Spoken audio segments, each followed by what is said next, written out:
আসসালামু আলাইকুম রহমতুল্লাহি ওবরকাতুহু। সম্মানিত দর্শক, পররাষ্ট্রমন্ত্রী উনি ডক্টরেট কিনা জানি না, জনাব খলিলুর রহমান। তিনি জাতিসংঘের সাধারণ পরিষদের যে চলমান বৎসর যাচ্ছে, অধিবেশন শুরু হতে যাচ্ছে, সেখানে একটি বছরের জন্য এই সাধারণ পরিষদের সভাপতি নির্বাচিত হয়েছেন। তিনি এই জাতিসংঘের যে সাধারণ পরিষদের সভাপতি রূপে তিনি এই অধিবেশন পরিচালনা করবেন এবং তাকে সভাপতি মেনে সারা দুনিয়ার যারা রাষ্ট্রপ্রধান, সরকার প্রধান কিংবা সরকারের যারা রিপ্রেজেন্টেশন করবেন তারা এই সাধারণ পরিষদের যে বার্ষিক অধিবেশন সেখানে বক্তব্য দেবেন। এই দৃশ্য নিঃসন্দেহে আনন্দদায়ক। একজন বাঙালি এবং বাংলাদেশের একজন পতাকাধারী, বাংলাদেশ সরকারের রিপ্রেজেন্ট করে এরকম বিশ্বমঞ্চে বসে আছেন। এর আগে হুমায়ুন রশিদ চৌধুরী এই পদে বসেছিলেন, বাংলাদেশের পররাষ্ট্রমন্ত্রী। দ্বিতীয়বার খলিলুর রহমান এই পদে গেলেন ২০ বছর পর, বা ২০ বছর নাকি ৩০ বছর, এনিওয়ে। তো এটা অত্যন্ত গর্বের বিষয়, সম্মানের বিষয়। এই জন্য বর্তমান সরকারকে, জনাব খলিলুর রহমানকে, তার সঙ্গে যে টিম রয়েছেন, পররাষ্ট্র মন্ত্রণালয়ের টিম, তাদের সবাইকে ধন্যবাদ জানাচ্ছি এবং একজন নাগরিক হিসেবে আমি সম্মানিত বোধ করছি। যখন কোনো একটা জিনিস চাইতে হয়, চাওয়ার মতো করে চাইতে হয়, যখন একটা জিনিস অর্জন করতে হয় তার জন্য শ্রম করতে হয়। তো এই পদে লড়াই করার জন্য সরকারের সমর্থন দরকার ছিল, প্রধানমন্ত্রীর উইল ফোর্স অ্যান্ড ডিজায়ার দরকার ছিল, এবং একই সঙ্গে বহু মানুষের যাকে বলা হয় এখানে অংশগ্রহণ ছিল। সবাই পরিশ্রম করেছেন, যার জন্য এই ফলাফলটা এসছে।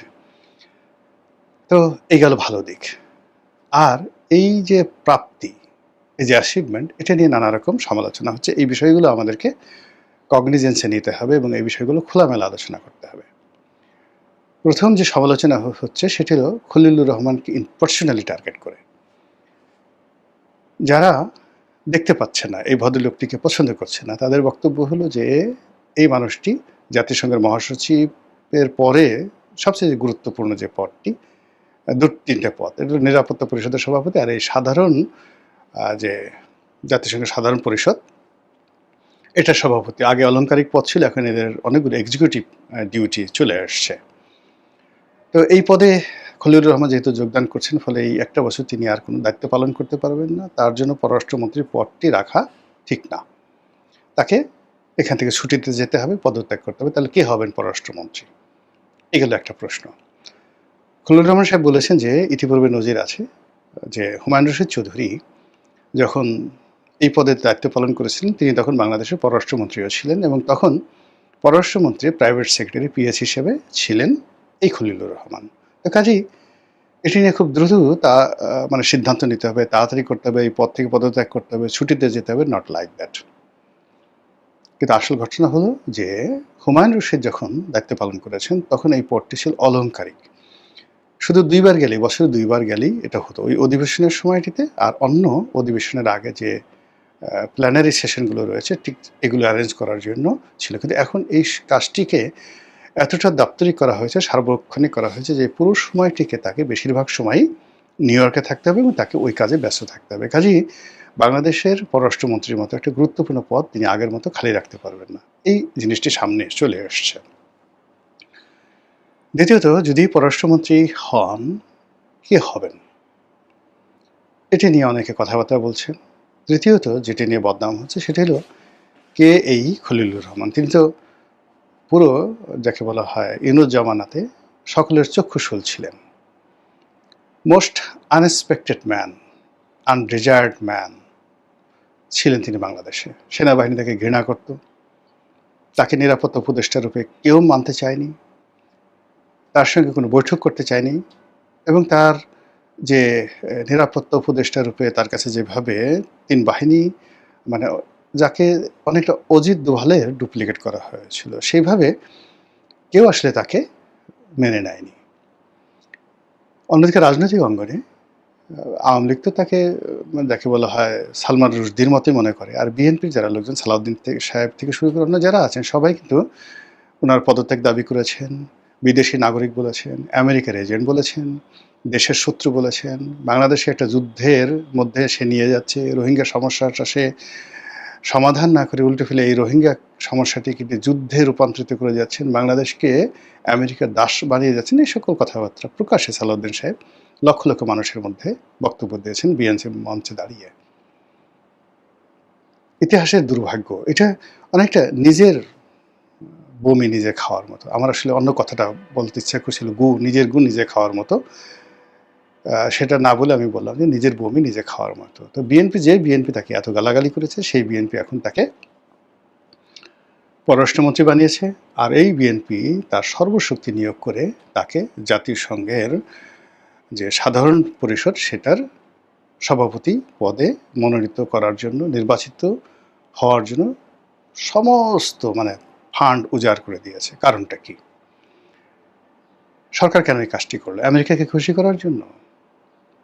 আবার সে এত সহজে এখানে নির্বাচিত হয়ে গেল, একেবারে বাংলাদেশের জন্য এখন যারা জানে না, যারা বোঝে না, তাদের জন্য এটা মনে হবে যে এটা তো অসম্ভব একটা অর্জন, এটা বিএনপি তারেক রহমান সাহেবের অর্জন, তার কপাল, ফাটা কপাল। আবার যারা একটু বেশি বুঝেন তারা বলার চেষ্টা করবেন, আরে আরে এই এত বড় একটা কঠিন জিনিস কি এমনি এমনি পায়? এটা পেয়েছে এই কারণে পেয়েছে যে আমেরিকা ডোনাল্ড ট্রাম্প খুশি হয়ে তাকে দিয়েছে, খলিলুর রহমানকে একটা সেফ এক্সিট দিয়েছে। সে এখন আমেরিকাতে থাকবে। তারপরে তার দায়িত্ব শেষ হওয়ার পর সে যে আমেরিকার সঙ্গে বাংলাদেশ একটা চুক্তি করিয়ে দিয়েছে, সেই চুক্তির বলে বোয়িং প্লেন কেনা থেকে শুরু করে সামরিক সরঞ্জাদি কেনা শুরু করে, যে huge contribution to the American government, American nation, এবং অভিযোগ করা হয়ে থাকে খলিলুর রহমান আমেরিকার নাগরিক। কাজেই আমেরিকা তাকে সম্মানিত করতে চাচ্ছে, পুরস্কার দিতে চাচ্ছে, এই জন্য তাকে এই পদে বসিয়ে তাকে একটা সেফ এক্সিট দিয়ে দিল, ভবিষ্যতে যেন তাকে আরও বড় কিছু দেওয়া যেতে পারে। একথা অনেকে আলোচনা করছে। অন্যদিকে আওয়ামী লীগ যারা লোকজন আছেন তারা বলার চেষ্টা করছে, আরে এগুলো সব তো আমরা করে গেছি, এগুলো সব আমরা করে গেছি, আমাদের সেই কাজটা ধারাবাহিকভাবে বিএনপির জমানাতে এসে তাদের দায়িত্ব পড়েছে, তারা এটা সে শুধু টানিয়ে নিয়েছে, এগিয়ে নিয়েছে। এবং যদি ইউনূস সাহেব গত বছর চাইতো, এটা গত বছর হতে পারত। তো এনিওয়ে, এটার আসলে নিয়মটা কি? নিয়মটা হলো যে আমাদের এই অঞ্চলটিকে বলা হয় ইন্দো প্যাসিফিক অঞ্চল। তো এই ইন্দো প্যাসিফিক অঞ্চলে যে রাষ্ট্রগুলো আছে, অলমোস্ট 50টির মতো রাষ্ট্র রয়েছে। এই রাষ্ট্রের সদস্যরা পর্যায়ক্রমে সেই প্রতি 5 বছর অন্তর অন্তর এই পদে লড়াই করার জন্য বা এই পদে মনোনীত হওয়ার জন্য তারা চেষ্টা করতে পারে, লড়াই করতে পারে। তো এটা একটা অলংকারিক পদ, এটা অনেক সময় অনেকে যেতে চায়, অনেকে যেতে চায় না। এর আগে যে পররাষ্ট্রমন্ত্রী ছিলেন জনাব মাহমুদ সাহেব, যিনি পরে অর্থমন্ত্রী হয়েছিলেন, এই ভদ্রলোক আমার প্রতিবেশী ছিলেন ধানমন্ডিতে। আমরা প্রেস কাউন্সিলে, উনিও সদস্য ছিলেন, আমিও সদস্য ছিলাম 3 বছর। ওনার সঙ্গে আমার একটা অসাধারণ ভালো সম্পর্ক ছিল, ব্যক্তিগত সম্পর্ক ছিল। তো সেই সুবাদে যেটা জানি যে উনি যখন পররাষ্ট্রমন্ত্রী ছিলেন তখন বাংলাদেশের পরবর্তীতে পররাষ্ট্রমন্ত্রী ডক্টর মোমেন, তিনি তখন জাতিসংঘ মিশনে স্থায়ী প্রতিনিধি হিসেবে আছেন। তো তখনই আসলে 2016 সনে তার এই পদে মাহমুদ সাহেবের হওয়াটা প্রায় শতভাগ নিশ্চিত ছিল। তখন বাংলাদেশের পক্ষে সবাই, ওখানে তো কোনো প্রতিদ্বন্দ্বী ছিল না, বিনা প্রতিদ্বন্দ্বিতায় বিনা ভোটে ইলেকশন তিনি এটা হতে পারতেন, কিন্তু আসলে উনি হতে চাননি। ওইটা লক করে রাখা হয়েছিল আগে থাকতে আওয়ামী লীগ জমানাতে। তো তিনি হতে চাননি, বিকজ তার ভালো লাগেনি, বলে আমি বুড়া মানুষ, বয়স্ক। তিনি যথেষ্ট, তিনি এতটা বয়স্ক মানুষ মাহমুদ সাহেব, তিনি এই যে আমাদের যে অর্থমন্ত্রী ছিল সালেহ সাহেব, তারপরে এই যে আব্দুল মোমেন সাহেব, এদের সরাসরি ঢাকা বিশ্ববিদ্যালয়ের টিচার ছিলেন, অনেক সিনিয়র মানুষ। তো বলে যে আমার আমেরিকা ভালো লাগে না, নিউ ইয়র্ক ভালো লাগে না, আমি আসলে এটা নাই, ফলে উনি এটা বাদ দিলেন। পরবর্তীতে 2019 সনে যখন মোমেন সাহেব মন্ত্রী হলেন, তখন এটাকে তিনি আবার প্রতিদ্বন্দ্বিতা করার জন্য 2026 সনে প্রতিদ্বন্দ্বিতা করবেন, এই জন্য তিনি সেটাকে লক করে দিলেন। লক করে দিয়ে তার জমানাতে তিনি যতদিন ক্ষমতা ছিলেন 24 পর্যন্ত এই ২৬ সনের এই নির্বাচনে বাংলাদেশ অংশগ্রহণ করবে, এজন্য সমস্ত কাজগুলো তিনি করেছেন। আবার ডক্টর মোহাম্মদ ইউনূসের জামানাতে যারা নিয়োজিত হয়েছেন তারাও কিন্তু এই কাজটি এগিয়ে নিয়েছেন এই ২৬ সনের নির্বাচনে অংশগ্রহণ করার জন্য। আর এই নির্বাচনে যেহেতু লক করা ছিল কেবলমাত্র সাইপ্রাস, একটা ছোট দ্বীপ রাষ্ট্র, তারা প্রতিযোগিতা করেছে। আর তারেক রহমান সাহেব ক্ষমতা আসার সঙ্গে সঙ্গে যখন তিনি এটা জানলেন বা তাকে বলা হলো যে এরকমভাবে সব কাজ করা হলো, তিনি বললেন নিশ্চয় এটা একটা ভালো জিনিস হবে। আর খলিলুর রহমান সাহেব সৌভাগ্যবান মানুষ, লাকি মানুষ, তিনি পররাষ্ট্রমন্ত্রী রূপে এই সুযোগটা পেয়েছেন। তার ইংরেজি খুব ভালো, তিনি যথেষ্ট মেধাবী। তৃতীয়ত তিনি আমেরিকান সোসাইটিতে বেড়ে উঠেছেন, জাতিসংঘ থেকে শুরু করে পররাষ্ট্র মন্ত্রণালয় সংক্রান্ত যে বিষয়গুলো তিনি খুব ভালো জানেন। কাজেই এই যে প্রতিযোগিতা, এই যে প্রচারণা, প্রোপাগান্ডা, এই সব কিছু খলিলুর রহমান সাহেবের নেতৃত্বে এবং তারেক রহমান সাহেবের প্রমোশনে এই কাজটি অত্যন্ত সুচারুভাবে হয়েছে। এটা নিয়ে মানে কারো একক কর্তৃত্ব, তারেক রহমান সাহেব এটা করেছে, খলিলুর রহমান এটা করেছে, আমেরিকা দিয়েছে, শেখ হাসিনা এই সব কাজ করে গেছেন, ডক্টর মোমেন করে গেছেন, I do not think so.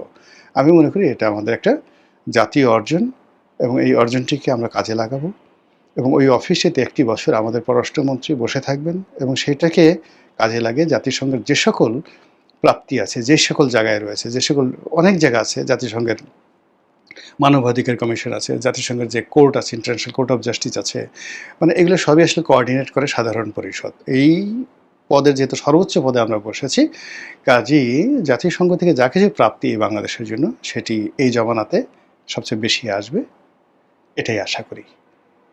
কাজে বরকত হোক, বাঙালির সম্মান বাড়ুক, এ রাষ্ট্রের মর্যাদা আরও বেড়ে যাক এবং সরকার সফল হোক, এই প্রার্থনা করছি। আসসালামু আলাইকুম রহমতুল্লাহি ওয়া বারাকাতুহু।